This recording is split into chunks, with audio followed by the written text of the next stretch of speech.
உலகெங்கும் பரவி வாழக்கூடிய நம் வன் டிவி நேயர்களுக்கு வணக்கம். ஈரான் வார் முடியாமல் நீண்டு கொண்டிருக்கும் இந்த நேரத்திலும் உலக தலைவர்களெல்லாம் நம் வன் டிவியை பார்த்து உலக செய்திகளை அறிந்து கொள்ளும் வன் டிவி செய்திகளின் நம்பகத்தன்மையை உலகம் அறிய செய்துள்ளது. வன் டிவியின் சிறப்பு சிரிப்பு செய்தி தொகுப்பு நிகழ்விற்கு வன் டிவி நேயர்களை இனிதே மீண்டும் வரவேற்கிறேன்.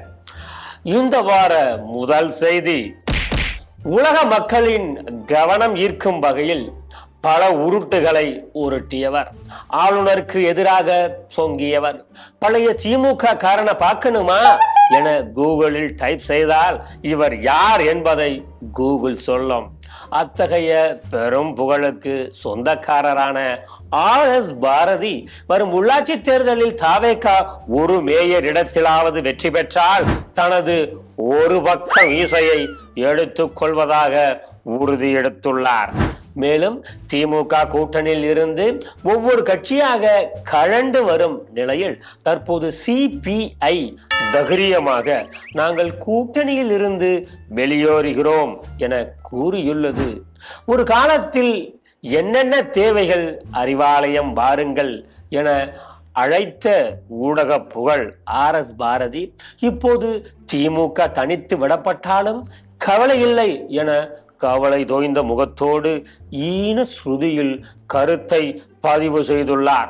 இது குறித்த பொதுமக்களின் கருத்துக்களை களத்திலிருந்து வன் டிவி பதிவு செய்துள்ளதை இப்போது நேயர்களுக்காக அதனை ஒளிபரப்புகிறோம். இதோ. என் தலைமுறைக்கு கிடைக்காத பாக்கியம் எனக்கு கிடைச்சிருச்சு. அயோத்தியில ஸ்ரீராமர் கோவில கண்ணால பார்த்தேன். அந்த ராமன் இந்த நாட்டிய கூட்டம் ஒளிறதையும் தடலாம அழியறதையும் பாக்குறதுக்கு ஆயில கொடுக்கணும். பெருசாலாம் ஒன்றும் ஆசை இல்லைங்க. ஹிட்லர், முசோலினி, கடாபி, ராஜபக்சே இவங்களாம் அழியிறத புக்லையும் டிவிலையும் பார்த்துருக்கேன்.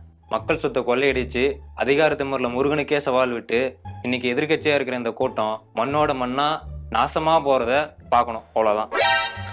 அடுத்த செய்தியாக, உலகத்தில் புழுத்து போன இத்து போன அழிந்து போன தமிழகத்தில் 25 கோடிக்கு விலை போன விசிலடிச்சான் குஞ்சுகளோடு சமரசமான சித்தாந்தம் என்றால் அது வெளிநாட்டில் இருந்து இறக்குமதியான சிவப்பு சித்தாந்தம் தான்.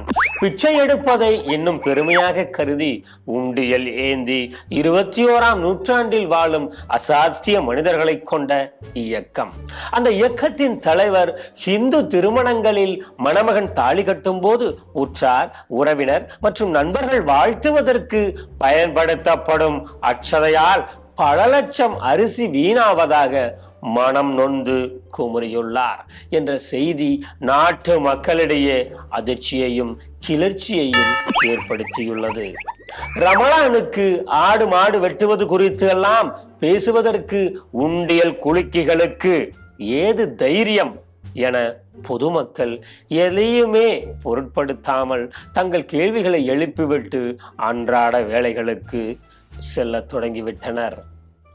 அடுத்த செய்தி, இணையத்தில் வைரலாகும் இந்த செய்தி இதோ எக்ஸ்க்ளூசிவாக நம் வன் டிவி நேயர்களுக்கு. கொட்டாம்பட்டே கொட்டாம்பட்டே. என்னையா எங்க ஆட்சியில எங்க தலைவர் மேல கெடுக்க பாக்குறியா? யோ, ஆடிட் இன்ஃபெக்ஷன் போயிருக்கியா? நான் அப்புறம் கூப்பிடுறேன் ஐயா. என்ன பேசன் லிக்க வச்சு கூட்டு போற? கேஷ போடு, உட்கார்ந்து வர ஓடி பேசுவாங்க. இந்தாங்க. போன ஆட்சியில மாமூலா கேட்டு தாலி எடுத்தானுவோம். இந்த ஆட்சியில கரண்டே இருக்க மாட்டேங்குது. என்னத்த வியாபாரம் பண்ணி செவனேன்னு ராஜஸ்தான் மத்திய பிரதேசம் போயிடலாமோன்னு தோணுது. ஏய், இது என்னையா? வாங்க சார். வேஷ்டி சார், நல்ல பிராண்ட், எல்லாம் குவாலிட்டி. காஞ்சிபுரம் பட்டு சார். நான் கேட்டிருக்கேன், நீ எதுக்கு கூப்பிடுற? பேசுறோம். இது என்ன? ரெடிமேட் ஐட்டம் சார், எல்லாம் சூரத்ல இருந்து வந்தது, எக்ஸ்போர்ட் குவாலிட்டி சார். சரி, இதுக்கெல்லாம் எக்ஸ்பைரி டேட் இருக்கா? இது எக்ஸ்பைரி டேட்டா? நம்ம ஊர்ல துணிமணிகளுக்கு அதெல்லாம் போடுறது இல்லைங்க சார்.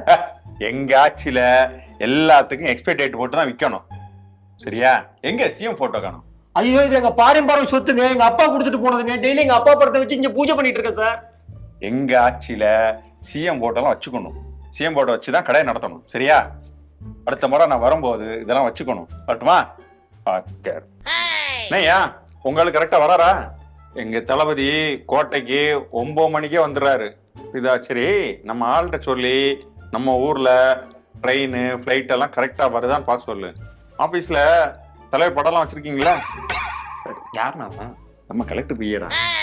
அடுத்த செய்தி, உணவு வழங்கல் துறை அமைச்சர் வெங்கட்ராமன், ஆம், நெல் மூட்டை ஒன்றுக்கு 40 ரூபாய் வசூல் செய்யப்பட்டது உண்மைதான். தமிழ்நாடு அரசின் நேரடி நெல் கொள்முதல் நிலையங்களில் பணிபுரியும் ஊழியர்களுக்கு கழிவறை தங்கும் இடம் இல்லாததால் மூட்டை ஒன்றுக்கு ரூ. 40 வசூல் செய்யப்பட்டது என்பதை ஒப்புக்கொண்டார். இது குறித்த பொதுமக்களின் கருத்துக்களை கேட்கலாம். என்ன ப்ரோ தப்பு? நீங்க மட்டும் அடிப்படை வசதி செய்து கொடுத்தா அவங்க ஏன் ப்ரோ இதை செய்ய போறாங்க? தமிழ் ஆளும் போது எல்லாம் மாறும் ப்ரோ. தளபதியாச்சுல ஒரு சின்ன தப்பு நடக்காது ப்ரோ.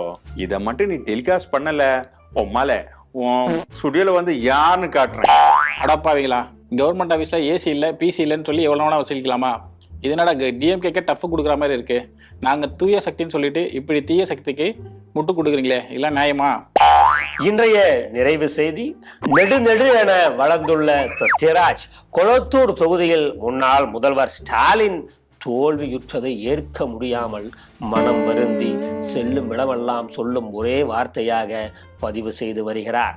இது மற்ற அடிமைகளிடையே பெரும் மனக்கவலையை ஏற்படுத்தியுள்ளது. இந்த முறை திமுக வெற்றி பெற்றிருந்தால் அவருடைய மகளை சென்னை மேயராக நியமிக்கும் பணியில் அவர் ஆர்வமாக இருந்ததாக கூறப்படுகிறது. திமுகவின் எவ்வளவோ கஷ்ட காலத்தில் எல்லாம் திடல் தற்குறியாய் இருந்து முற்று கொடுத்த காட்டாப்பா இந்த துயரத்தில் இருந்தும் வியாதியில் இருந்தும் மீண்டு வருவார் என உடன் பிறப்புகள் ரூ.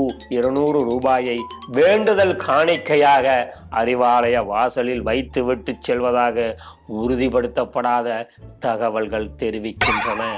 நேர்களே, இந்த வார சிரிப்பு சிறப்பு செய்தி தொகுப்பு நிகழ்ச்சி இத்துடன் முடிவடைகிறது.